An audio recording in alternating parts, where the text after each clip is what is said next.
Hello friends, ನಾವಿಂದು ಕಡಿಮೆ ಸಾಮಗ್ರಿಗಳನ್ನು ಬಳಸಿ 10 ನಿಮಿಷದಲ್ಲೇ ರುಚಿಕರವಾದಂಥ ಉಪ್ಪಿಟ್ಟನ್ನು ಹೇಗೆ ಮಾಡೋಣ ಅಂತ ನೋಡೋಣ ಬನ್ನಿ.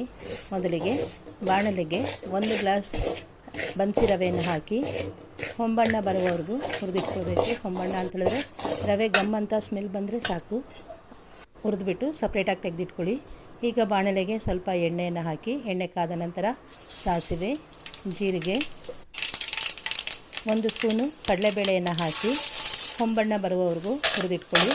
ನಂತರ ಸ್ವಲ್ಪ ಕರಿಬೇವು, ಹಸಿಮೆಣಸು, ಜಜ್ಜಿದಂತಹ ಬೆಳ್ಳುಳ್ಳಿಯನ್ನು ಹಾಕಿ ಚೆನ್ನಾಗಿ ಮಿಕ್ಸ್ ಮಾಡಿ, ಆನಂತರ ಉದ್ದವಾಗಿ ಕತ್ತರಿಸಿಕೊಂಡಂತಹ 1 ದೊಡ್ಡ ಈರುಳ್ಳಿಯನ್ನು ಹಾಕಿ ಚೆನ್ನಾಗಿ ಮಿಕ್ಸ್ ಮಾಡಿ.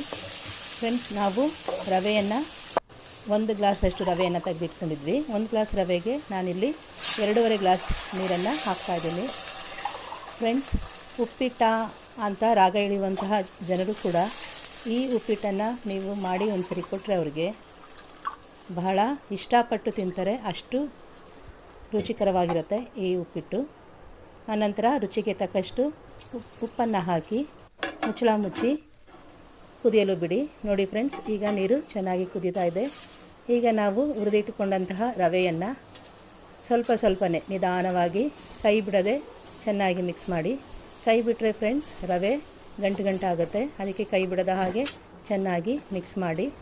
ಮಿಕ್ಸ್ ಮಾಡಿದ ನಂತರ ಸ್ವಲ್ಪ 1-2 ನಿಮಿಷಗಳ ತನಕ ತಟ್ಟೆ ಮುಚ್ಚಿ ಸ್ವಲ್ಪ ಹೊತ್ತು ಬೇಯಲು ಬಿಡಿ. 1-2 ನಿಮಿಷದ ನಂತರ ನೋಡಿ ಫ್ರೆಂಡ್ಸ್, ತಟ್ಟೆ ತೆಗಿತಾ ಇದ್ದೀನಿ. ಎಷ್ಟು ಸೊಗಸಾಗಿ ಬಂದಿದೆ. ಕಿಚನ್ ತುಂಬ ಉಪ್ಪಿಟ್ಟಿನ ಘಮ ಫುಲ್ಲು ಹರಡ್ಕೊಂಡಿರುತ್ತೆ. ಅಷ್ಟು ಚೆನ್ನಾಗಿರುತ್ತೆ. ನನ್ನಮ್ಮ ಮಾಡಿದ ರೀತಿಯಲ್ಲೇ ಈ ಉಪ್ಪಿಟ್ಟು ಬಂದಿದೆ. ಈಗ ಇದನ್ನು ಒಂದು ಬಟ್ಟಲಿಗೆ ಸರ್ವ್ ಮಾಡಿ ತಟ್ಟೆಗೆ ಹಾಕಿದರೆ ನೋಡಿ ಫ್ರೆಂಡ್ಸ್, ಎಷ್ಟು ಚೆನ್ನಾಗಿ ನೋಡೋದಕ್ಕೂ ಕೂಡ ತುಂಬ ಚೆನ್ನಾಗಿ ಕಾಣಿಸುತ್ತೆ. ರುಚಿನೂ ಅಷ್ಟೇ ಸಖತ್ತಾಗಿರುತ್ತೆ. ಅದಕ್ಕೆ 1 ಸ್ಪೂನು ತುಪ್ಪವನ್ನು ಹಾಕಿ ತಿಂತಾಯಿದ್ರೆ ಫ್ರೆಂಡ್ಸ್